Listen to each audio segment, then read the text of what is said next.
T-Mobile Unlock Error Code 5 indicates a communication problem between the Device Unlock app and T-Mobile's servers. This means the app can't verify your phone's eligibility or submit the unlock request. It's usually to temporary server overloads or issues with the app itself, not because you've done anything wrong. This is not a hardware issue or related to rooting your device. Don't panic.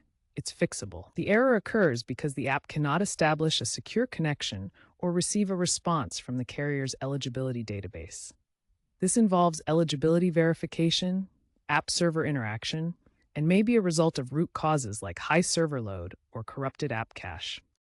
First, update the T-Mobile Device Unlock app to the latest version, 3.8.1 or newer, via the Google Play Store or App Store. Next, clear the app's cache and data in your phone's settings, or force stop the app and restart it. If that doesn't work, switch between Wi-Fi and cellular data, disable any VPNs, and restart your phone. If the app continues to fail, contact T-Mobile support directly via chat or by calling 1-800-937-8997 for manual unlock processing. Try again outside of peak hours, such as 9 a.m. to 5 p.m. ET, as server load can contribute to the error. If all else fails, try reinstalling the app.